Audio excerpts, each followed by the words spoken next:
வணக்கம். புது புது அர்த்தங்கள் நிகழ்ச்சியின் வாயிலாக மீண்டும் உங்களை சந்திக்கிறதுல மகிழ்ச்சி. இன்றைய விவாதத்தில் பங்கேற்பதற்காக மூத்த பத்திரிகையாளரும் ஃப்ரண்ட்லைன் இதழின் ஆசிரியருமான திரு ஆர் விஜயசங்கர், பதிப்பாளர் திரு பத்ரி சேஷாத்ரி ஆகியோர் நம்முடைய அரங்குக்கு வந்திருக்கிறார்கள். வணக்கம். இன்றைக்கு முதல் செய்தியாக இளவரசன் தமிழ்நாடு அறிந்த ஒரு பெயராக கடந்த ஓராண்டு காலமாக உச்சரிக்கப்பட்டு வரக்கூடிய ஒரு பெயர்.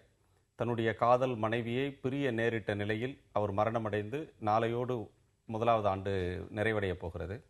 அதை ஒட்டி தருமபுரி மாவட்டம் முழுக்க ஒரு 144 என்று சொல்லக்கூடிய ஒரு தடை உத்தரவு, ஊரடங்கு உத்தரவு மாதிரி ஒரு உத்தரவு போட்டிருக்கிறாங்க. இதனால் சமூக பதற்றம் அங்கே மேலும் அதிகரிக்கும் அப்படின்னு சொல்லி அந்த மாவட்ட ஆட்சியர் சொல்லியிருக்கிறார். ஓராண்டு கழித்தும் இந்த ஒரு நினைவு தினம் வரும்போது அந்த நினைவு தினத்தை நடத்துறதன் மூலமாக பல அமைப்புகள் சேர்ந்தோ அல்லது அவர் மீது அனுதாபம் கொண்டவர்கள், கரிசனம் கொண்டவர்கள் அவருக்கு அனுதாபம் தெரிவிக்கிறதன் மூலமாக ஒரு பதற்றம் வந்துடும். அதனால் ஒரு மாத காலத்திற்கு தடை உத்தரவு அப்படின்னு சொல்கிறத நீங்கள் எப்படி பார்க்குறீங்க? கலெக்டருக்கு சட்டம் ஒழுங்கை பாதுகாக்க வேண்டிய ஒரு தேவையும் இருக்குது. பொதுவாக இது ஒரு நபர், அந்த நபருடைய மரணம் அப்படிங்கிறத தாண்டி இது ஒரு குறியீடாக ஆகி ஒரு சமுதாயத்துடைய அனைத்து விதமான அந்த கஷ்டத்தையும் முன்வைக்கக்கூடிய ஒன்றாக மாறி இருக்குங்கிறப்ப பதற்றம் ஏற்படலாம். ஆனால் அதற்காக அந்த நினைவு தினத்தை கொண்டாடவே கூடாது அப்படிங்கிறது அந்த சமுதாயத்தையே ஒரு விதத்தில் இழிவுபடுத்துவதாகவும் கூட ஆகிறது. ஏன்னா ஒடுக்கப்பட்டவர்கள் ஏதோ ஒன்றை முன்வைத்து தானே தங்களுடைய பிரச்சனைகளை சொல்லணும். அதற்கு தடை உத்தரவு தேவையா அல்லது ஒரு வலுவான காவல் இருந்தாலே போதுமா அப்படின்னா காவலே போதும், தடை உத்தரவு தேவையில்லை அப்படிங்கிறது தான் என்னுடைய கருத்து. இல்லை, அதே கருத்து தான் எனக்கு. அதாவது அடிப்படையில் என்னென்னா, இதுக்கு பின்னாடி ஒரு பயஸ் இருக்குது, ஒரு பாரபட்ச போக்கு ஒன்று இருக்குதுல. நீங்கள் அது அரசு எந்திரம் இங்கே மட்டும் இல்லை, இது ஆல் இண்டியா லெவலில் கூட இப்போ பார்த்தீங்கன்னா தலித்துகளுக்கு இன்னும் இந்த அமைப்பு மேலே நம்பிக்கை இல்லாமல் போகும் செயல்கள் பல. இப்போ என்னென்னா 2-3 தீர்ப்புகள் வந்திருக்கின்றன. இப்போ நான் இன்னும் கொஞ்சம் பெரிய அளவில் கொண்டு போய் பார்க்கலான் இருக்கேன். பீகாரில் லக்ஷ்மண்பூர் இடத்துல ஒரு பெரிய படுகொலை நடந்தது, தலித் படுகொலை.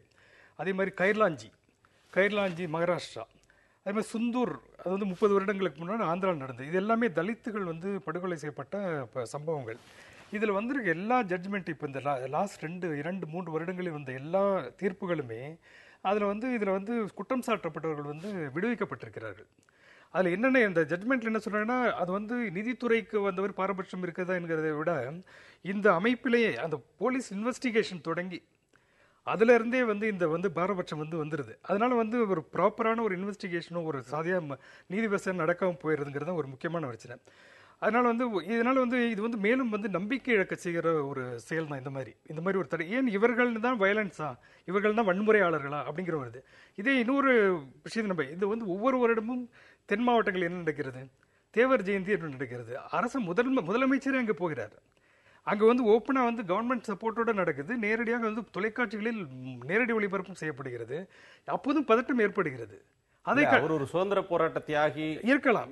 ஆனால் அது மட்டும், அதை மீறியும் அதற்கு ஒரு அடையாளம் இருக்கிறது. அதுக்கு மீறியும் ஒரு அடையாளம் இருக்கு. அந்த அடையாளம் தான் அங்கே பதட்டம் ஏற்படுது.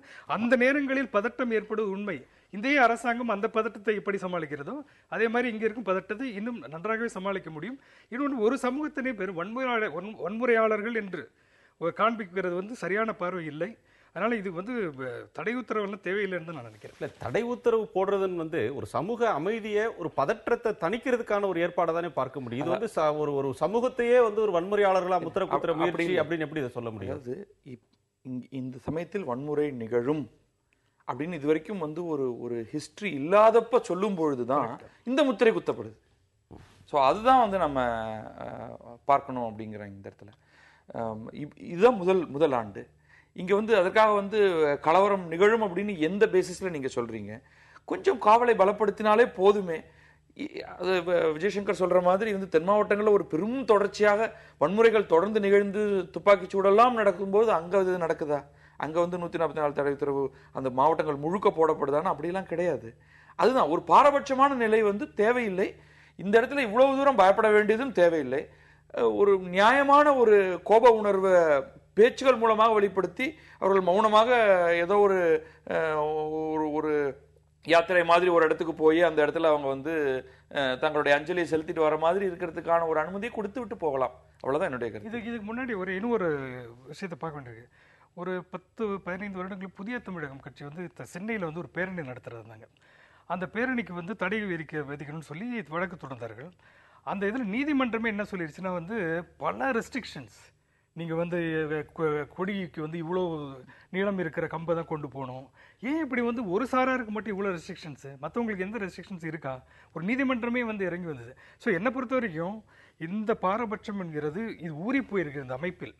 இதற்கு எதிராக நம்ம வந்து தலித்துகள் வந்து 1990 அம்பேத்கர் அந்த நூற்றாண்டுக்கு பிறகுதான் வந்து அவர்கள் அதுக்கு முன்னாடி வந்து அவங்க தான் அடி வாங்கி தந்திருக்காங்க. இந்த வெண்மணியிலிருந்து உங்களுக்கு வந்து பல பெல்ச்சி, இந்திரா காந்தி போன அந்த காலத்துல இருந்து இவர்கள் ஒடுக்கப்பட்டு கொண்டே இருக்கிறார்கள். இப்போது அவங்க எழுந்து வருவதுங்கிறது வந்து அது ஒரு பதட்டம் ஏற்படுதுன்னா பதட்டத்துக்கு காரணம் அவர்கள் அல்ல, அவர்கள் திருப்பி அடிக்க தொடங்கி இருக்கிறார்கள். அவர்கள் வந்து இன்னும் கொஞ்சம் அசர்ட் பண்றாங்க அவங்கள. அதை வந்து உடனே தடுக்கிறதுக்கான ஒரு முயற்சியாக தான் தோணுது.